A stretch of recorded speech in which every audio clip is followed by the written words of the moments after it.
Welcome to one more edition of Politics Done Right. I'm Egberto Willies, your host. Today we have the honor to have Abigail Esman.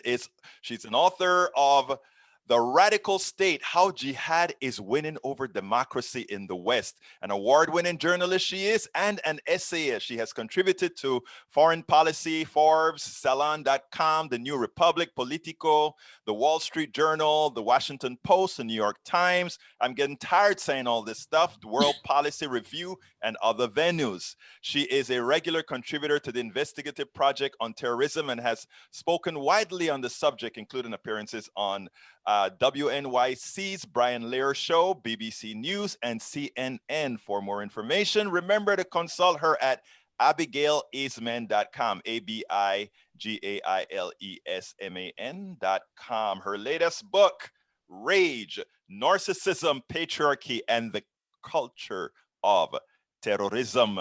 Welcome aboard, Abigail. How are you doing today? I'm good, thank you. I love how you say that. Well, let me tell you something. I started to read the beginning of your book, and you took me on a journey through a run through New York. I'm telling you something. I like your way with words. I can see why you win the awards. I can also see you take people where you are as you write, and that's a great thing for somebody like me, at least. Well, thank you. That's very kind of you. Well, tell me a little bit about, before we get started deep into this stuff, this is a political show, but we don't necessarily get very political with people who aren't necessarily political, but I kind of think that you are. So what are your thoughts on where we are in America today? Let's just talk about it from a political point of view. Well, how long you got? Well, actually, since I want to talk more about rage, give me whatever you want, and I'll kind of. I'll tell you. I think if you want where we are specifically today, I think we're on the cusp, and I like to think we're on the cusp of something very hopeful. I think we are going from, and this obviously relates very closely to my book. We're going from an administration under a man who was accused under oath of having beaten and raped his first wife, who was known to have beaten at least one of his children, to the administration of the man who created the Violence Against Women Act. And I think that's about as good a metaphor for where we were and where we're going as I can possibly give you. You know something, that was actually pretty beautiful. I mean, and the fact that you actually use the word, you're hopeful in this transition. I mean, I am always hopeful that if we stay engaged, we can get things done, that we can effect change. I'm always hopeful about that.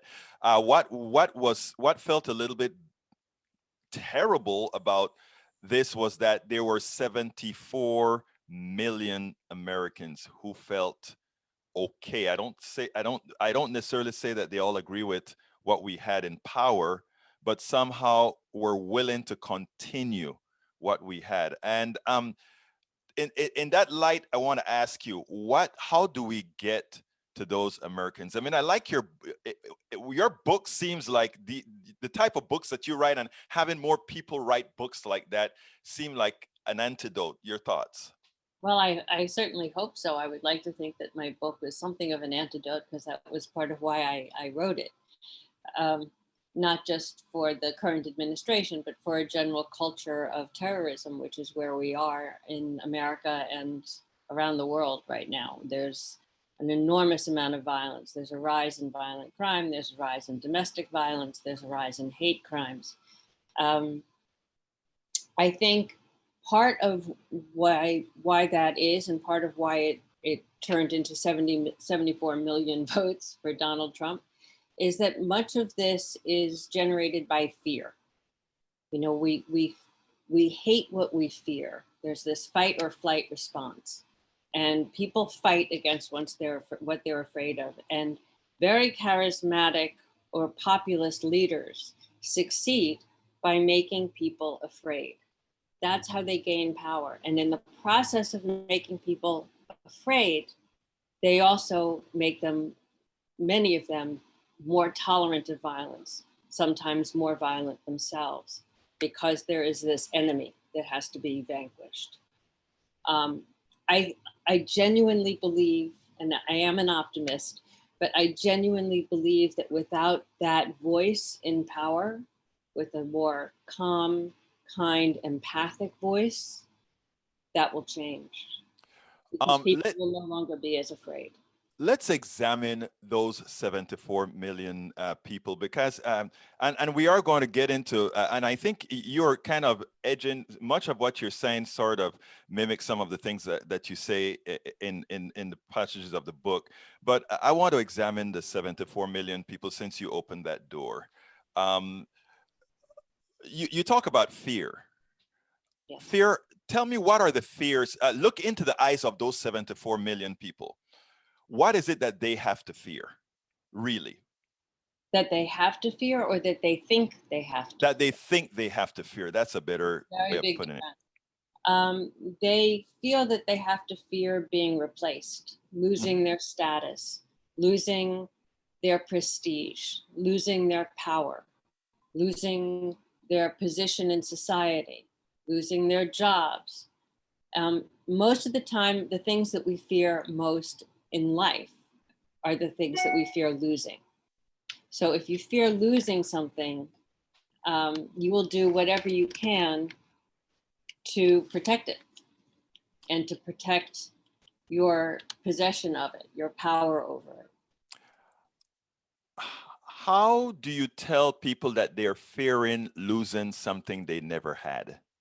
Oh, but they did. Explain. Well, to say they never had it would be to say there's no such thing as white privilege, and I think that there is. I am so glad. Again, you always open the All right, door first, you know. And when I do my I'm interviews, I very try to honest. make it very pleasurable for the person that I'm interviewing, and I kind of lead things in certain. But you're great now. Now that you're talking about white privilege, thank you for bringing that up. Um, you are white, I think. Yes, I am. Okay. When we talk about white privilege in my domain, I know that people think it exists. I know that people live it. I know that when I go into a store, that I'm treated differently than somebody with a different hue than I am. But from where I came from, that to me is what's the word that I want to use, and I want you to expand on this for me. When I talk about something that they never had, I've always seen racism and that privilege as a tool. In other words, it was a tool for, in my opinion, for separation in such a manner that a few elite, including the honorary white, notice I said the honorary white, was also an accomplice of that to keep everybody in their place and keep just a few on top. I'd like you to tell me if you follow what I'm saying. I think I do. Okay. And you want me to say something about I it? want you to right. I want you to expand on that within the nature of your books, if you will, because I think one of the reasons this white privilege thing lasts so long is because we've been fighting it in the wrong manner, and I'd like your thoughts on that. Ooh. I think I should also point out that I'm not just white, but I'm Jewish. Okay. Being Jewish, and especially someone who lives most of the time in Europe, I am conscious of and have felt what I know many Black Americans feel. You Mm-hmm. know, I know what it is to be hated and cut out because of who I am, Mm-hmm. whether I'm even a practicing Jew or not. I know that it is dangerous where I live to be Jewish. So I understand where that feeling comes from, but I also feel that you are really on the button when you talk about the elite and this group of people who have tried to keep everyone else, including the Jews, including Blacks, including Asian Americans, keep them down. And I think that is still the same thing. It is this, they have this power. They've always had this power throughout the world. And anything that threatens it becomes the enemy.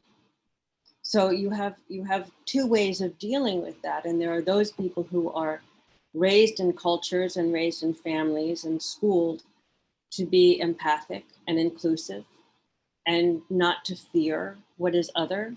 And you have people who are raised and trained in their cultures, in their families, in their schools, to fear what is other because it's a threat. And if you fear it, you hate it. Now, I tell you something interesting, and then I want to go a little bit deeper into your book. Mm-hmm. Whereas a lot of people look at the privileges and the racists and all these haters as uh, they look at them as these bad people and all of that. Ironically, as I grew up, as I grew older, I actually felt sorry. Here I am as a Black man and aggrieved, a Latino, a Caribbean, all these things all in one package. And when I look at the racist, when I look at the sexist, when I look at the homophobe, a homophobe of which I used to be until I grew up and learned, I actually feel a real sense of pity for the person. That's interesting in two ways. One is that I agree with you. I do too, although I feel more compassion than pity. Mm-hmm. And I'll tell you why. Pitying somebody is a way of putting them beneath you. And I try very hard not to see any of us. I may disagree with somebody's politics, but I don't want to look down on them. I just want to feel more compassion for them and hope that I can change their minds. Thank you. Thank you, because I think you corrected me appropriately. It's not pity that I feel. It is compassion. You're right. And thank you for, words have meaning. And I stand corrected on that. I stand corrected. You're absolutely right. Let's go into Rage, Narcissism, Patriarchy, and the Culture of Terrorism. The average person that reads that title says, what the hell does narcissism, patriarchy, and terrorism have in common? And I think the idea here is that you're going to connect those dots. So start connecting for me. Narcissism, which is what we've just lived through. It is difficult to connect the dots because it's not a linear connection. It's really a web of the three of them. But a person who is narcissistic is usually someone who is reacting from shame and a sense of needing to overcome that shame. And so they make themselves greater than everybody else. And the worst thing that can happen to somebody like this is to feel shamed, which is what we're living with Donald Trump at the moment. And what happens when they feel that kind of shame is they grow violent. They become enraged, and that's the title of the book, is Rage. Their rage is what can lead to terrorism. Part of what leads to narcissism and part of what leads to a terrorist kind of culture is a patriarchal culture or a patriarchal hierarchy, which is sort of part of what a lot of people call toxic masculinity. Mm-hmm.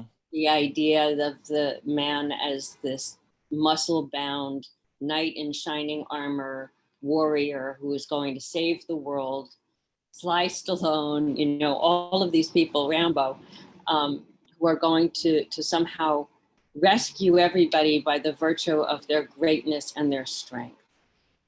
And that is actually a very dangerous image because it promotes the idea that goodness is power, strength is power, and not just power, but power over other people, other things.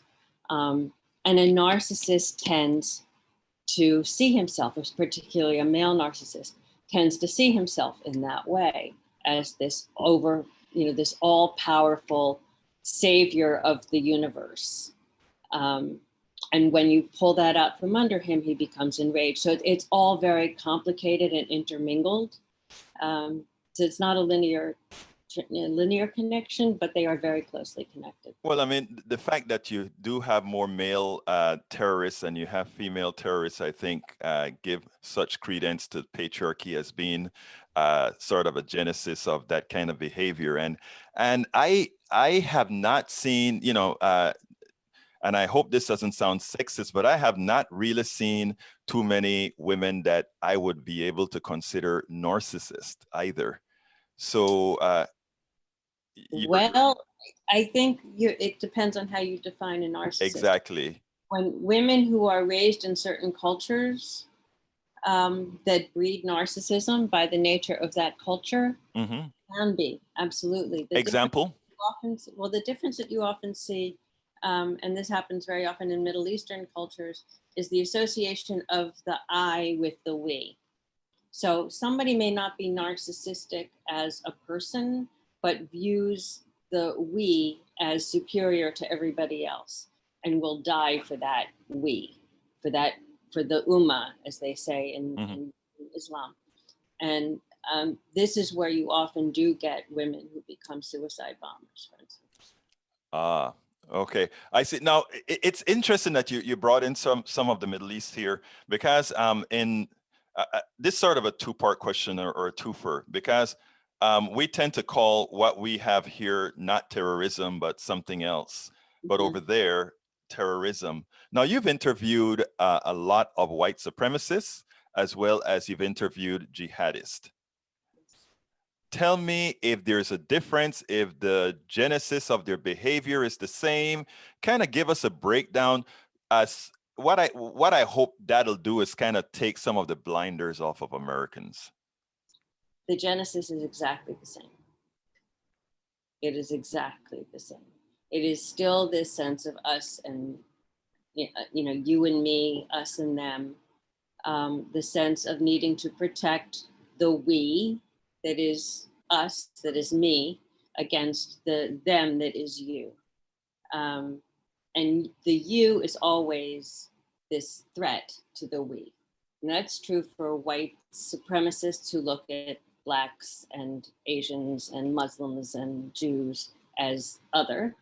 And it's true for radical Muslims who see themselves as above and beyond other Muslims who are most at risk and non-Muslims. So it's the same thing, and it comes out of families that are structured very much the same way, with the same kinds of beliefs about where we are as people and who has rights and who does not have rights, and what is good and what is not good, and what is power and not is what not power. Now, is the United States now, in our current form, more so than before?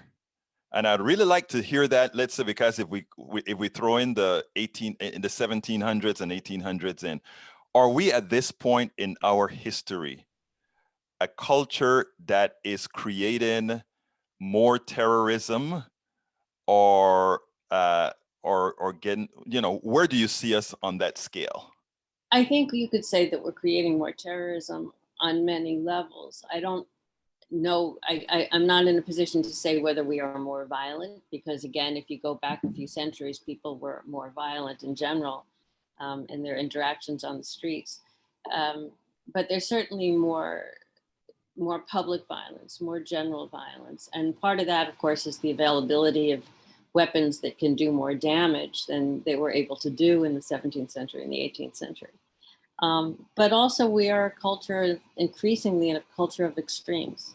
And the far right and the far left are both, and this goes back to it again, experiencing their own kind of narcissism. And it's again the same issue of, it's my way or die. You do it my way or I'm going to come and get you. And this is happening as well on college campuses, with a lot of students who refuse to listen to ideas that they disagree with, refuse to allow right-wing speakers and will have riots, and sometimes they get violent, refuse to allow books, don't want to read books that they think they don't approve of. I think that's very dangerous. And I think it's in its way as dangerous as what's happening on the far right. Interestingly, that politics done right, that's where, if I must say myself, we excel in that. We bring in left wingers, right wingers, anarchists. Everybody gets a chance to interview here and put out. Because I agree with that. I completely disagree with what occurred at Berkeley and these other places where they don't allow the right wingers. I think the easiest way to expose what I think is wrong with the right is just to let them talk. You know, I mean, I've always said that, let them talk and then ask questions. If you, when I talk to, I wrote a book called How to, it's worth it, how to talk to your right-wing relatives, friends, and neighbors, right? And most of talking to them has always been asking them questions, because usually when they answer the questions as far as their wants, it turns out to be they generally want progressive wants economically and socially. Well, I don't discuss things that and when you get into religion, there's no way that I can go there, right? Because it's that's a different thing. That's an imaginary thing. You have to decide if you want to have faith or not. In that light, I have one concern that I just heard, and I'd like maybe if you could expand on that for me. When we talk about the far right and the far left, um, do you really think there is some sort of an equivalence there? I think there's a potential for it. Mm-hmm. I don't think. I mean, I'm not one of those people who believes that Antifa is a thing, and that that the Antifa movement, which is somehow led by, I don't know, George Soros, I guess. Right. It's not a movement, really. Yeah. No, I mean, it doesn't exist. But Right. I'm not one of those people who sees this tremendously violent far left movement. On the other hand, I think there's potential. So help me out here, because I agree with that answer, right? How do we mitigate that? Because at this point in time, they're not equivalent. But as you say, they could become equivalent. And I think that would be, as as a leftist, I think the left is very virtuous. And in what we do based on what we believe in. And I see the right otherwise, not as bad people, just as misled people. And my question then becomes, how do we prevent what you just said from really occurring? Because I think you're right. I think, and I talk about this a lot in one of the chapters of Rage, which is the Culture of Terrorism chapter. When I talk about what has happened to the left and what is happening to the youth, particularly in America, but also in Europe, where I live most of the time. And that is this kind of mollycoddling of a generation, and now going on to a second generation that is, in fact, has been studied as being the most narcissistic generation we've ever had. If you continue to give in to this, and you continue to say, okay, we won't teach these books, we won't listen to these speeches, we won't allow these things that you disagree with, two things will happen. One is that it will increase the likelihood and level of their rage when they are crossed, because they become less and less accustomed to having to deal with things that make them uncomfortable. And it also will limit their exposure to what I think is the most important thing in gaining empathy, which is literature. And I believe very deeply in the power of the arts and in literature to instill empathy, to breed empathy in people. And if we are telling college students that they don't have to read literature because they don't like it, we're going to end up with people who have much less empathy. And then they will be more violent. Wow. Let me first say that we're kind of running low on time, and this interview didn't go at all as I thought it would. I thought it would have been a whole lot more antiseptic relative to your book. I think this is a much more enlightening interview for our audience, and I think that'll just give the impetus for a reason why they should listen to, first of all, get your book and listen to the words emanating from the book, because I enjoyed this dearly. What would you have liked me to ask you that I didn't ask you? Oh, that's the question I always ask people. um, I honestly don't know. I think you asked me some very good questions. It's concerning to me. One thing that we didn't talk about, and that is a very big part of Rage, is the issue of domestic violence in families and against women, and the fact that this is not taken as seriously as it needs to be. People don't understand it. They don't understand what the experience is. And the experience is one of terror. It is of true terror. And it needs to be looked at better. It needs to be legislated better. Um, I would hope that people start to understand that private violence is public violence, that what happens in the home happens to everyone.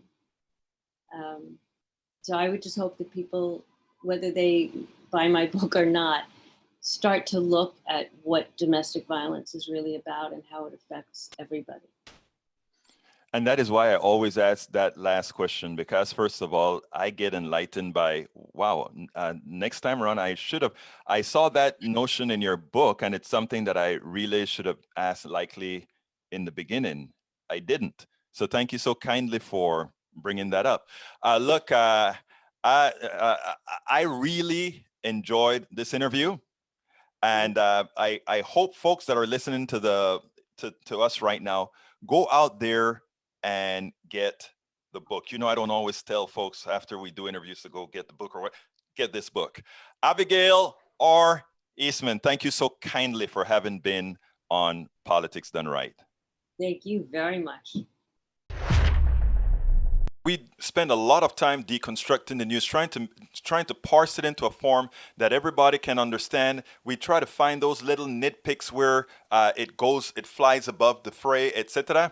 If you really like these videos that we do, I want to ask a big favor. Please go ahead. Number one, subscribe to our channel, and number two, please join if you can. Thank you so kindly for watching. Keep watching. Please remember to share. We must populate the entire internet with our progressive message, a message that we know is what most Americans say that they want. So help us, please join.